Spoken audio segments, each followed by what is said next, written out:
Sana go checking, saya suku, saya maluku i café no tapa buku. Check de statistieken, inspiratie, je is suku. Die aan juiste info go checken, je moet suku. Asana go checking, saya suku, saya maluku i café no tapa buku. Check de statistieken, inspiratie, je is suku. Die aan juiste info go checken, je moet suku. Go checking, check alles op www.cochecking.com. All right, people of Ko'W Checking, this is another episode, and this is going to be a little bit different. It's gonna be in English, and the second one, we're usually covering compliance. We're talking about with bankers about what is going on in the oil and gas sector, and we look at the political situation and how they can anticipate on what's going on. Today we have a guest. She is from the World Bank, and she is going to collaborate on what human development and the importance of it is for Suriname, and what Suriname can do, invest in to be properly equipped when the 2028, what everybody's talking about, the money is coming from the oil and gas. But are we ready? Is the human capital ready? Are the processes ready? Are they compliant? Are they transparent enough? So without further ado, let me introduce to you people Mrs. Irma Mentzer. All right. How are you? I'm great. How about yourself? Oh, I'm okay. Good. I'm okay. This is the first time I'm going to do this in English this way. Thank you for contacting us. And you were a keynote speaker at TAP2, right? How was the event? How did you experience the event? I think it was great. Of course, it sounds a little cliche to say it was great. I noticed that the people are hungry for knowledge. It was a compliance-based event. However, there were questions. And in my keynote, I addressed a few components for a strategic roadmap to success. And one of the things I talked about was human development. And interestingly, after the event and days following after that, I continuously received queries and invitations to talk about what is human development and what could that look like for Suriname, especially in the context of oil and gas. Okay, and you have done your research. If you come from the World Bank, I think you also have other countries where you can compare Suriname to. What are the key factors Suriname must invest in, according to your knowledge and your experience, to get the most out of the oil and gas? So I think this is a good time for me to do some context setting. I am a member of the World Bank. We actually refer to it as the World Bank Group. Okay. I have been with the World Bank and I have enjoyed an amazing career for almost 30 years. And I will be retiring in September. Okay. And for this particular instance, my visit to Suriname, I'm not representing the World Bank per se. Okay. However, I am giving you the knowledge that I have gained in working for the World Bank in the past 30 years in about 50 countries. Okay. So I think I should at least set that context for the listeners and the viewers here. So human development, so I'm listening, right, to the people. They say, we need this human development. We need to do this. But I also realize that the context and the definition and the meaning of human development is different for everybody. So to your question on what I have seen around the world, you don't even have to travel the world. You can look in history, actually, right? Let's start. I've lived in Washington, D.C. for the past 40 years. Post-World War in America, when the men were going to the Army, the Navy, there was no workforce. What did they do? They cast their cast their net wider. They said, okay, now we're going to have women mechanics, women engineer, and they started to educate their women to enter the workforce. They did not take 20 years to do this. When Singapore invested in their human development strategy, They didn't wait for a booming economy and then says, okay, and now after 20 years of education, my people are going to ready. They did it together and simultaneously. So what I will, if I had to advise whomever is working on bringing the capability to the professionals in Suriname, honestly, I wouldn't even talk about education, but rather I would talk about talent. I would ask the following question. Do we have a national talent development plan? So although I'm not an educator, I have an MBA in the US, and I also work heavily in IT technology. And I am known for grooming people. I used to say in the beginning of my career, bring me all your losers, bring me all your inexperienced people. And I loved hiring newly graduated folks to see what we can do for them, because education is only a password to show what you can do. You enter the business world, you enter the entrepreneurship, and then you need somebody who helps mentor and guides you and shows you the ropes. Otherwise, you're not developing the talent, you're not developing the capability. And I'm all about not ability, but capability development. Very nice, very interesting. You were talking about Washington, Singapore, and you can also talk about Israel. Israel is another good example. It's another good example, but they had a political structure in place where human capital, human development was possible. Not only did they make sure the funds were ready, but the culture was ready too. It was adaptable. What I know from Suriname, and that's a fact, we have highly motivated people. The people here are kind, are warm, and yes, they're motivated. But when it comes to development, you need to have an infrastructure. What do you find of the political infrastructure that you have seen in Suriname right now? Because you talk about America, Singapore, I said Israel, but they have a totally different infrastructure than we have here. What do you find of our infrastructure? So I am going to disappoint you in how I'm going to answer this question, all right? You don't look like somebody who's going to get disappointed easily, but we're having a conversation here, right? I know Okay. what you mean. So I'm not here on a political platform. I'm not politically connected. And I have been away from Suriname for 40 years with very little insight into our political structure. I don't have voting rights in Suriname. So if you ask me, is the political climate ready?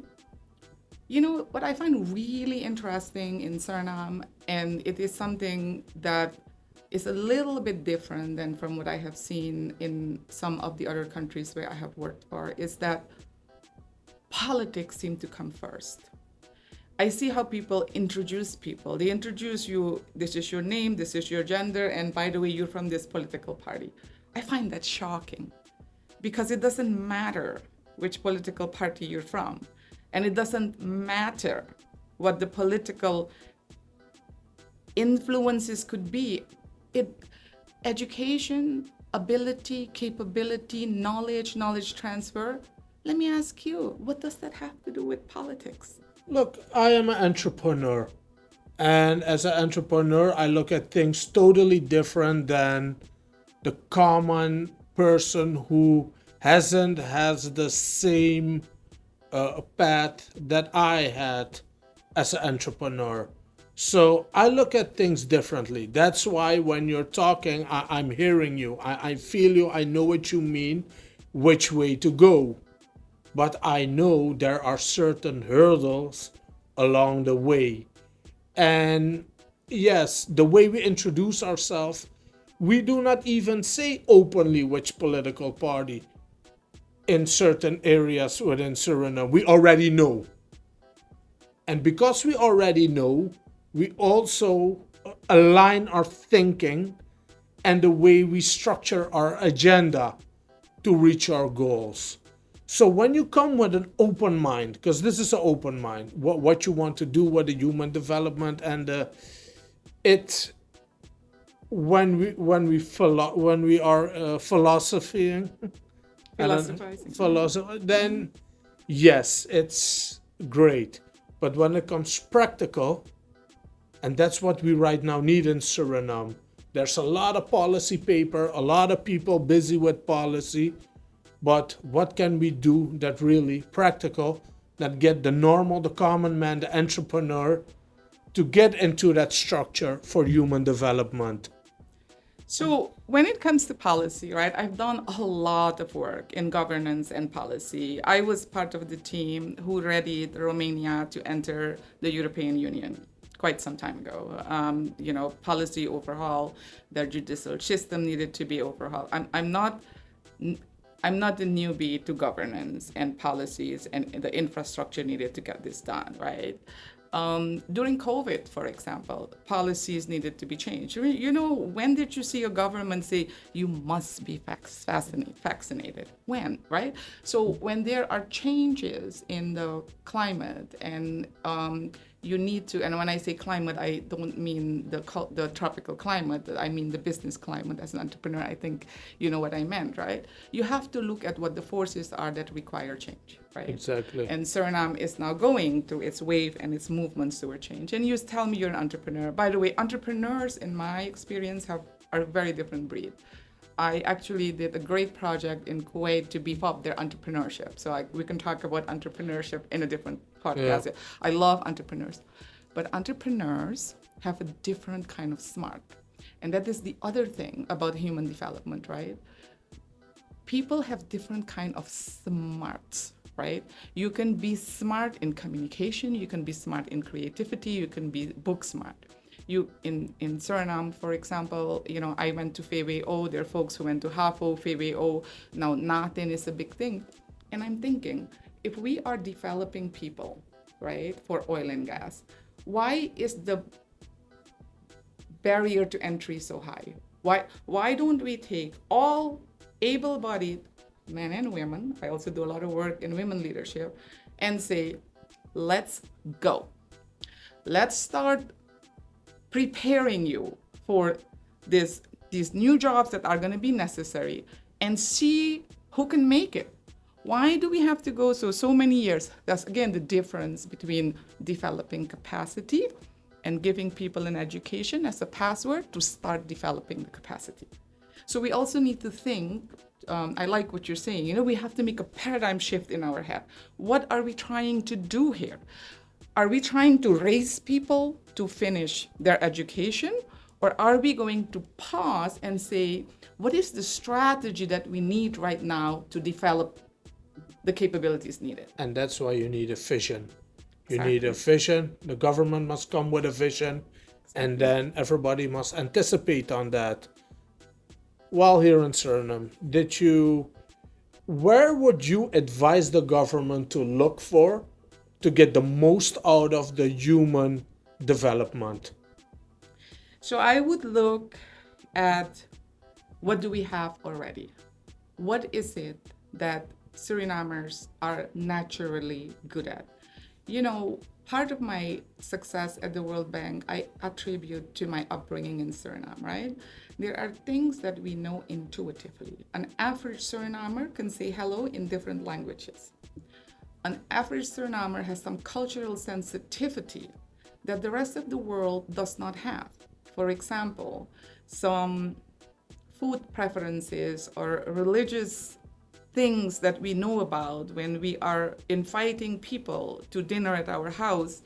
We intuitively know that there are certain things we're not going to cook, and there are other things that are natural, right? So Suriname knows that they call it soft skills in training, right?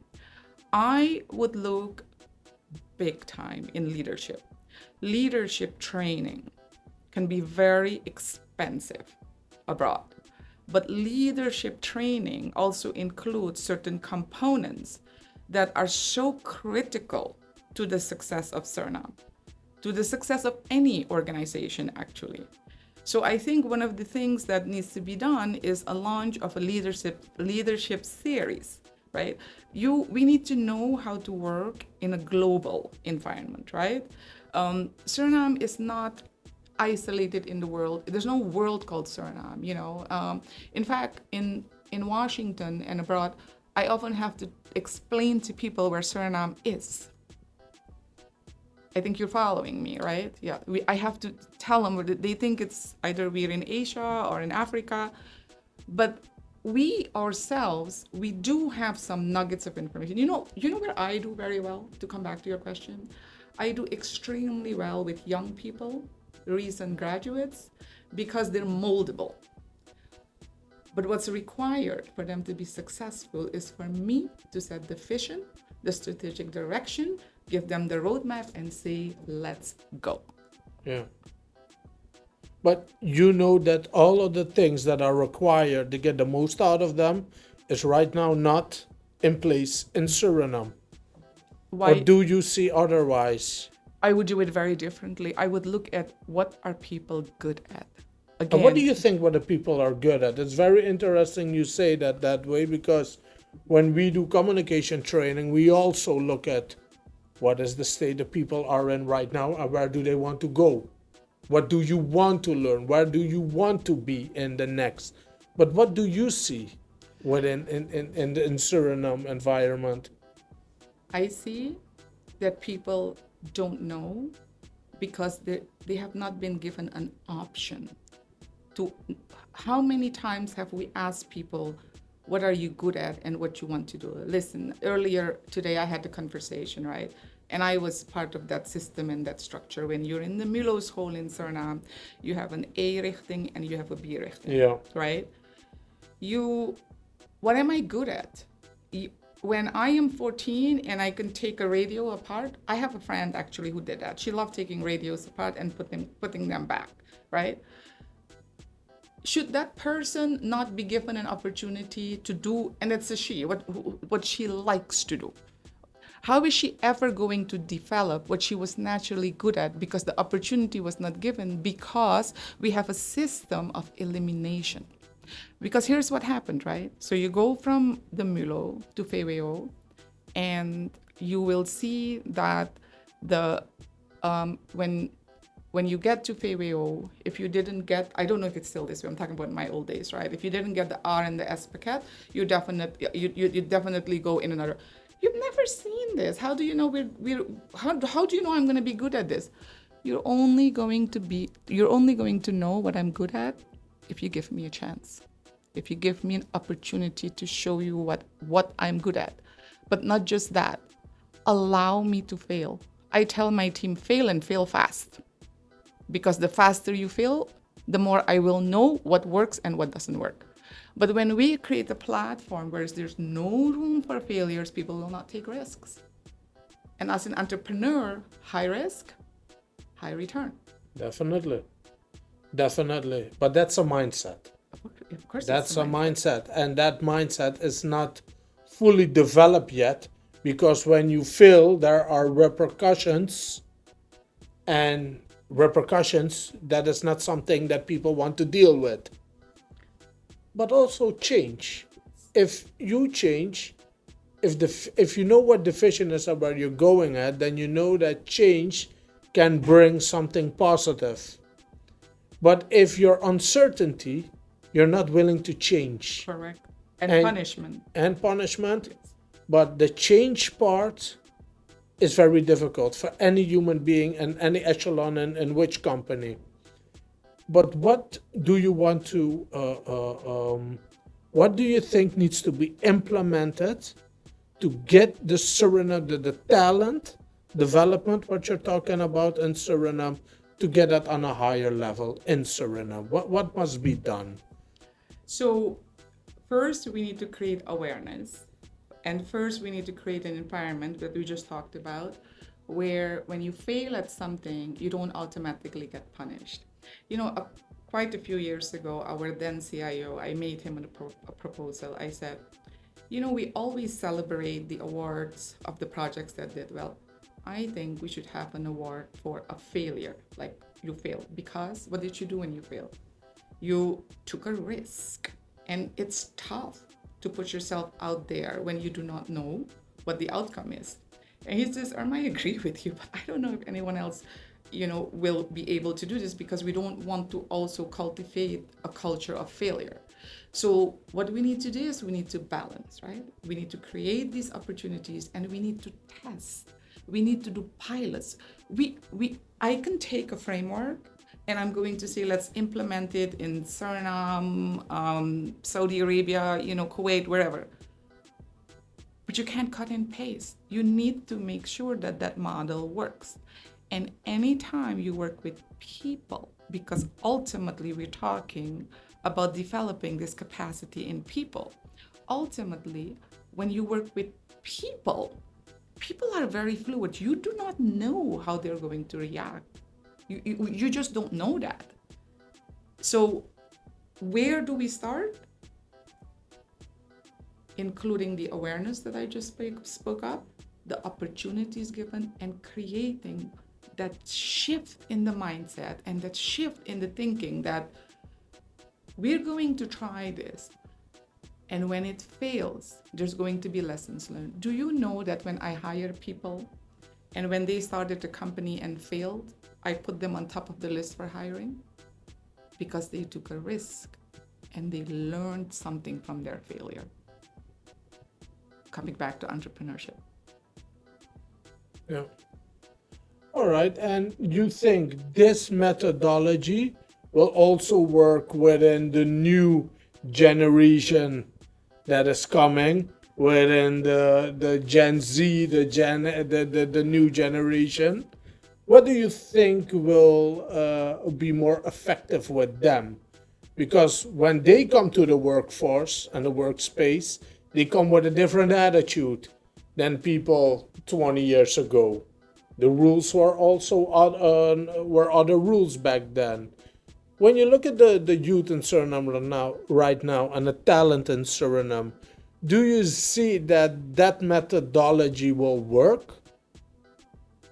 So I find this question one of the hardest questions, but this question has been asked of me before.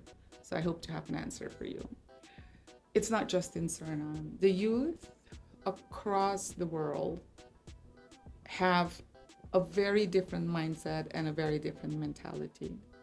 They cannot imagine working in America, we say 9 to 5, I don't know what it is in Suriname, and then coming home and doing more things, because it's the gig economy. That's what we call it back in the US. It's the gig economy. I'm gonna have a gig. It's really fascinating, because in this gig economy, I have a nephew who tells his mom, just tell me how much money you need. And at the end of the month, he brings the money, whether he's doing Uber, whatever, right? You see, there is this generational gap. We were very rigid because we did not have technology. We did not have the gig economy. We did not have ways to make money that they are figuring out for themselves now. So to deal with them, it has to be very different. And then it brings us back to the question before. Now it becomes extra important for them to contribute to an economy with passion about matters that they're passionate about. Long time ago, many decades ago, I went to a career coach, and the career coach asked me, what would be the best job for you? And I was young, I was in my 20s at that time, and I didn't know the answer. Like, what would be the best job for me? Maybe the job that pays more money. And you know what she says? She says, the best job for you is the one you will do even if you don't get paid for it. So how do we find out, our youth, not just our youth, but everyone, what is the job that you will do, that you are so passionate about, that you will do even if you didn't get paid for it? Now, I'm not asking for all of us to become Peace Corps volunteers at all, but I'm saying that I do see in the questions you're asking me and listening and reading what's in the media, our youth is probably lost, because what do they like? Yeah, but they also, when we were younger, we did not have social media. Absolutely. Right now you have social media. Everybody can look at each other. So there is already competition. And the youth right now, when they see big cars, fast money, big houses, they are attracted to that. But they are attracted to that because we elderly, we develop that infrastructure. I'm usually complaining about the younger generation, what they're doing wrong. But I am also looking at myself and my generation, what have we done wrong that they're right now in this state. So it is a very difficult, and especially in Suriname, because it's not only digital in Suriname, it's also political in Suriname. So we have a smaller society. So the competition is not only on social media, there are not so many big companies here. In America, it's not a problem. In Holland, it's not a problem. You have more companies. If I don't get hired there, I can go there. And to answer on top of that, why is our generation lost too? There is a lack of spirituality. That is what I see. A lot of people are more focused on earthly things than on spiritual things. So getting the answer, what do you like to do? What do you want to do? We don't get there. So we have talked about a lot of problems. You say you want a certain framework for Suriname. If you look at Suriname right now and you look at the oil and gas sector, which specific sectors in Suriname would you recommend the politics? You didn't say you're not looking at the education system, but we must look at the education system in Suriname. What must the education system implement to get the human development? So, correction. I did not say that we should not look at the education system. I'm saying that if we're going to solve the business problem for the lack of capability today, I would prefer a national talent development plan over an education plan. Okay. My understanding is that education is being worked on, but let's talk a little bit about education. Education needs to be inclusive. People learn in different ways. What is very different from, so I went, as I mentioned, to Febeo in Suriname, and in my bachelor's, and I have 2 master's degrees. We're in the US. You know, the first time I had a strategy class, and as a strategist, I always think about my strategy classes, was in college, okay? The average student in the Washington, D.C. area has a strategy and planning class in 2nd grade. Ponder that. When I went to school in the US, for a bachelor's program, you need 120 credits to graduate. Only 60 of those 120 credits are in your core. I was studying psychology at that time, and I finished my 60 credit in psychology. If I took another 10 credits in psychology, it wouldn't count because my other 60 credits had to be in everything else. It had to be in communication, it had to be in art, it had to be in history. That's what makes us well-rounded students at the end of the day. So I would start with inclusive education, understanding that not everybody learns the same way, but also the holistic 360-degree education, right? I can be an incredible accountant. I'm not, right? But if I don't know how to communicate with my clients, what kind of accountant will I be? And so we really need to look around us and say, I'm not proposing we implement the US system here, but what I am proposing, let's stop this process of elimination. Yeah. A, B, C, interview to go to nothing. Come on, let's give the youth an opportunity to prove what they can do. And there are many other ways to do that. Definitely. All right. Do you have a last message for the youth Let's focus on the youth. Let's focus on the youth. Let's focus on the youth. What is your message for the youth that you want to, before you leave? Yeah. So if I had to address the youth, it would not be a brand new topic than what we've been talking about. I would ask the youth to stop and ponder what it is that they like. You know, what is it that you want to be when you grow up, with the knowledge that you will always be growing up? I ask myself, what do I want to be when I grow up? Because I'm still going to grow up, right? And then I also want to address what you talked about, these fancy cars and fast things. And my message to them is stop. Stop. And I can say this with some conviction because I did the same with my kids. At one point, I said, stop. There was one Christmas when I said to my kids, this will be the season of giving. You're not going to receive any Christmas presents this year. You're going to give. My daughter almost died, by the way. She was 6 years old. But you're asking me to give a message to the youth. I'm giving a message to the youth to figure out what your talent and passions are. But I'm also going to give a message to their parents. You know, we say it in Dutch.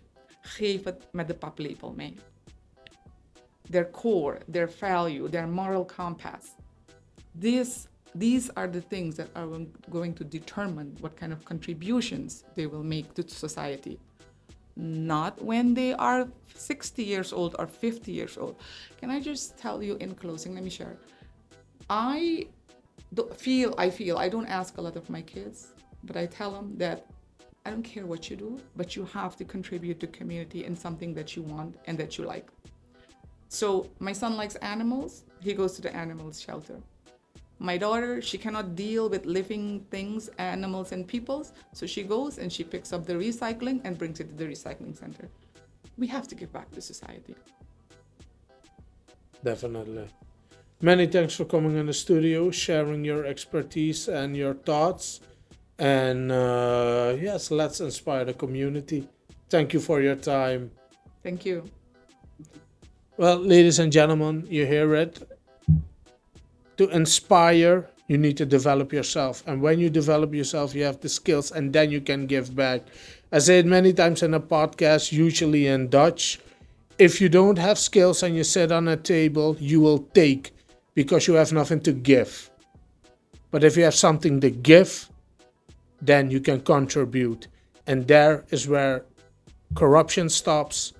There is where transparency begins, and there is where accountability begins. And that is what we so need in Suriname right now. So, my guest today already said it to the parents, but I'm saying it to everybody in Suriname, also the politicians. Let's create an infrastructure where we can develop the human development and the skills, because that's what we need. Every country that invested in their people are prosperity, are witnessing prosperity right now. Not oil and gas, not natural resources, human capital. That is the key. Ladies and gentlemen, if you have an article, you can send it to article@kochecking.com. Or if you want to come on the podcast or share your story, you can mail it to info@kochecking.com. Thank you for looking, and till the next time. Blessings. Sana go checking, saya suku, saya maluku I café no tapa buku. Check de statistieken, inspiratie, you is suku.